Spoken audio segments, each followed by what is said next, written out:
Hello student, आज से हम क्लास 12 फिजिक्स का चैप्टर नंबर फर्स्ट स्टार्ट कर रहे हैं। इसमें हमारी यूनिट है इलेक्ट्रोस्टैटिक्स, यानी कि स्थिर वैद्युतिकी। स्थिर वैद्युतिकी में हम अपना फर्स्ट चैप्टर वैद्युत आवेश का क्षेत्र स्टार्ट करने जा रहे हैं। तो वो आज हम उसका लेक्चर नंबर फर्स्ट लेकर आए हैं।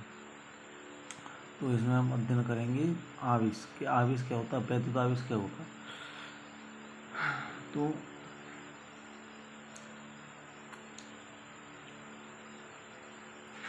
किसी वस्तु का वह गुण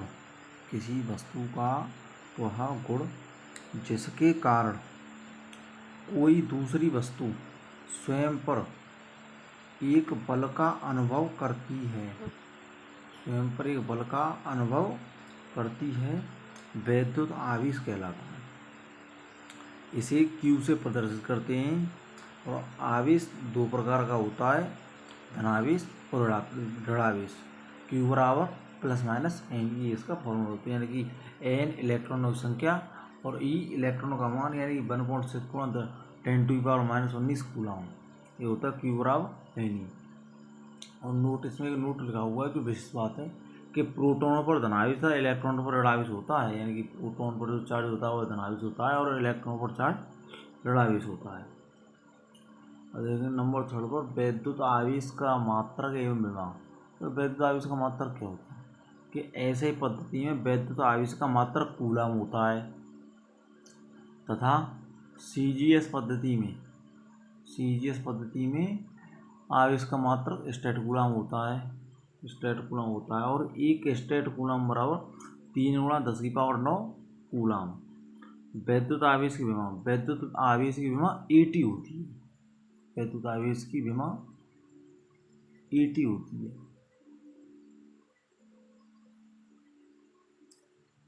और देखेंगे चालक, यानी कि पदार्थों का वर्गीकरण, यानी कि वैद्युत धारा के प्रवाह के आधार पर जो पदार्थ कितने प्रकार होते हैं। पदार्थ 3 प्रकार के होती हैं। इनमें से फर्स्ट है चालक, यानी कंडक्टर्स। वे पदार्थ जिन्हें वैद्युत आवेश एक स्थान से दूसरे स्थान तक आसानी से प्रवाहित किया जा सकता है, चालक कहलाते हैं। यानी कि जिन्हें विद्युत धारा प्रवाहित हो जाती है ये पदार्थ चालक पदार्थ कहलाते हैं।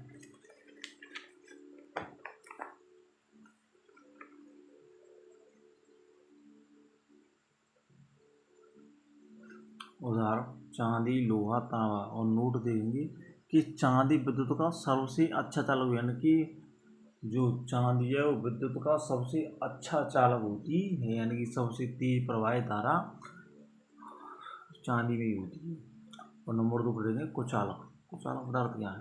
देखो वे पदार्थ और चालक का ठीक अपोजिट है कि वे पदार्थ जिनमें विद्युत धारा प्रवाहित नहीं की जा सकती, वे पदार्थ जिनमें विद्युत धारा प्रवाहित नहीं की जा सकती, या वे पदार्थ जिनमें वैद्युत आवेश एक स्थान से दूसरे स्थान तक गति नहीं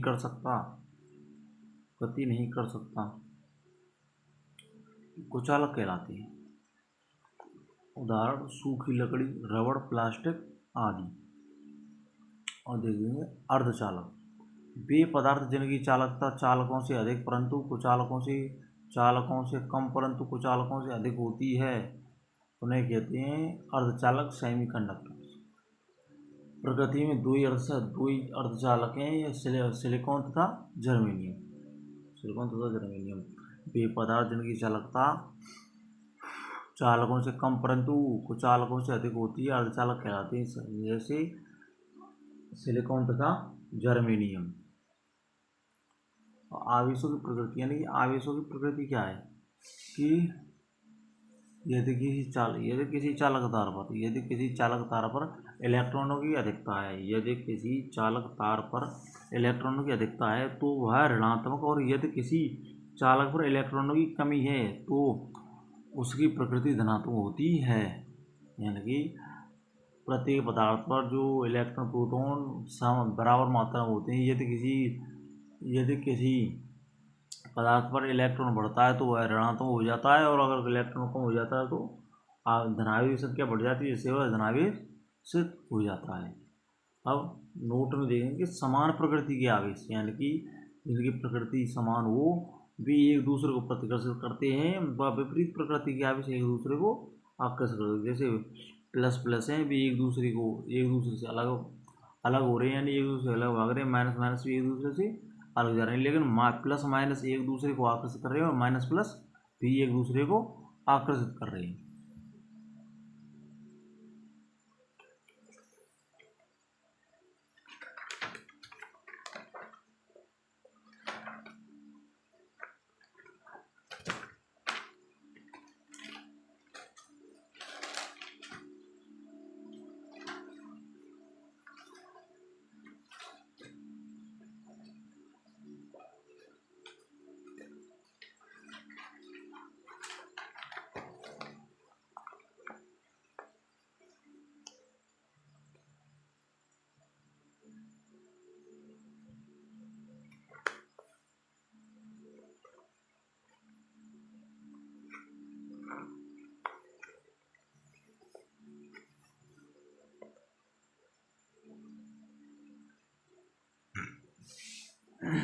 वैद्युत बल, इलेक्ट्रिकल फोर्स।